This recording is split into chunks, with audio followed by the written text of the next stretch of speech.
भी दौर था जब भारतीय जनता पार्टी की चनपटिया विधानसभा में जमानत जब्त होता रहा।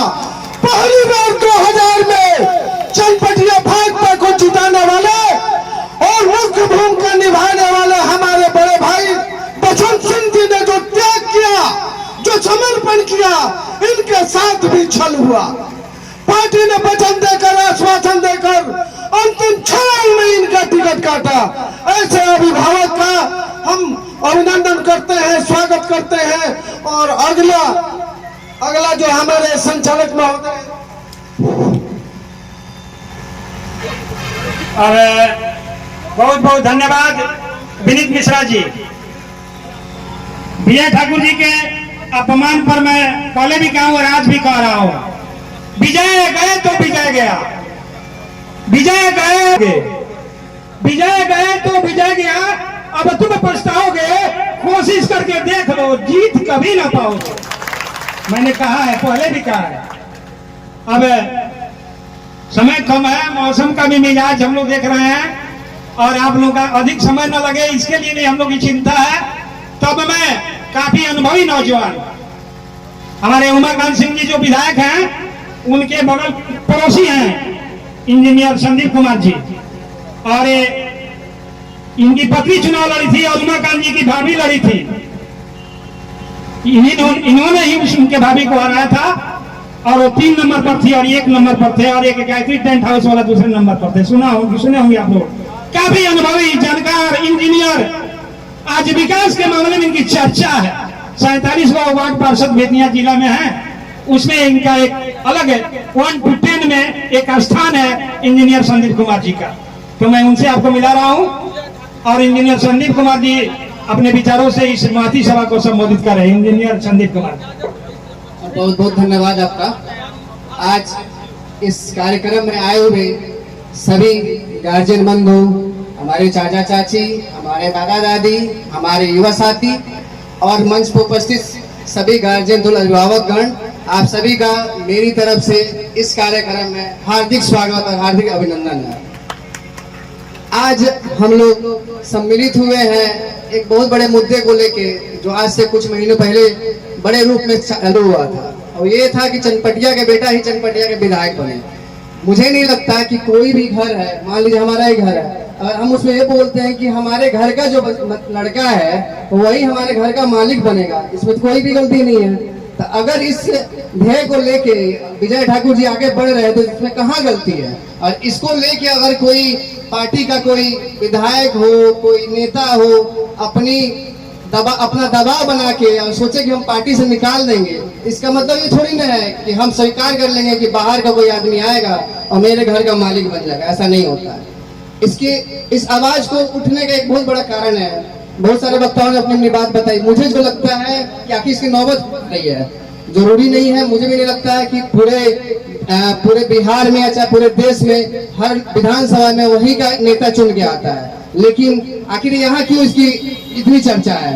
कारण है, उसका कारण है कि पिछले 35 सालों में यहाँ पे बाहरी लोगों को मौका मिला।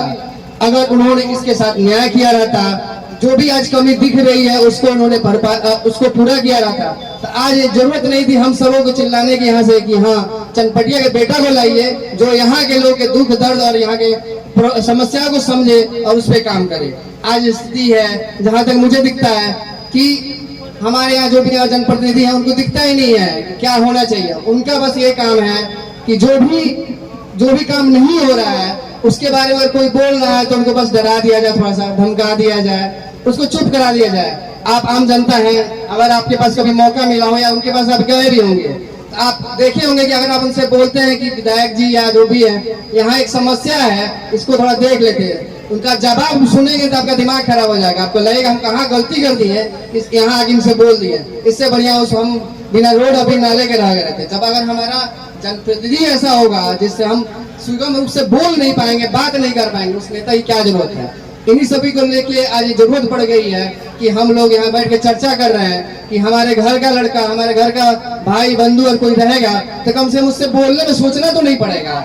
और उसी के लिए सब कोई आगे बढ़ रहे हैं कि नहीं, हाँ चनपटिया के बेटा को एक बार मौका देके देखते हैं कि वो कहीं कुछ आए तो हम लोगों के बीच का रहेगा, तो हमारा दर्द समझेगा, हमारा बात समझेगा और कुछ कर पाएगा।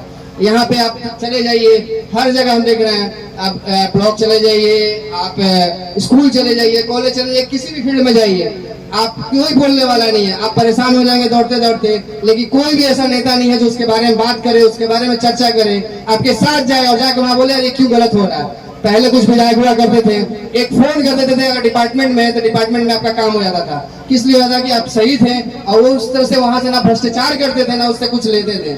आज के टाइम में है हर विभाग से इतना ना ये भ्रष्टाचार में डूब चुके हैं लोग, इनकी बोलने की हिम्मत नहीं है। आप अधिकारी को कैसे बोलिएगा जब आप उसके बदले में कुछ लेके रखे रहेंगे तो बोल नहीं पाइएगा।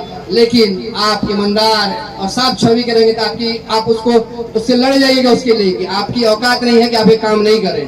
लेकिन आज स्थिति है यहाँ पे हर जगह इसी का बोलबाला है, भ्रष्टाचार एकदम चरम पे है, किसी नेता को कोई मतलब नहीं है, बस सब अपना पैकेट गर्म करने में लगे हैं। क्योंकि उनकी मानसिकता ये हो गई है कि चुनाव जब हमको टिकट चाहिए तो उसके लिए तो भाई हमको कुछ खर्च करना पड़ेगा। चुनाव अगर हम टिकट लेके भी आते हैं तो जीतने के लिए हमको पैसा खर्च करना पड़ेगा।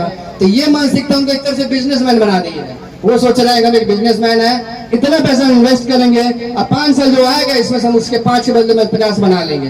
तो ये जो सोच है ना वो कभी भी अच्छा नेता नहीं बनने देगी, आपकी समस्या को कभी समाधान नहीं होने देगी। उसके लिए उस आदमी को जो भी चुन के आए उसको निस्वार्थ होना पड़ेगा, ईमानदार होना पड़ेगा और उसको इसको व्यवसाय नहीं समझना पड़ेगा। तब जाके हो सकेगा चनपटिया का विकास और चनपटिया के लोगों का असली विकास। तो इसलिए मेरा आप लोग से आग्रह और निवेदन है कि इस चनपटिया के बेटा का जो हम ध्यान लेके चल रहे हैं, जो आवाज उठ रही है उस पर अमल करके सभी लोग एक साथ मिल के इसके लिए आवाज उठाएं और चनपटिया के बेटा को कोई भी हो, अमीर हो गरीब हो, किसी भी दल से हो, कोई भी हो, उसको चुनने का काम करिए कि कम से कम 5 साल में उसको भी लगेगा कि यहाँ की जनता ने, हमारे परिवार ने हमको इसलिए मौका दिया है कि हम यहाँ चनपटिया के हैं। इसलिए तो इस ध्येय के साथ ही हम चाहेंगे कि आप सब भी मेरे साथ इस पे काम करें और आगे इस मुहिम को सक्सेसफुल बनाए, एक निर्णय में पूरा करें। इसी के साथ बहुत बहुत धन्यवाद और बहुत बहुत आभार।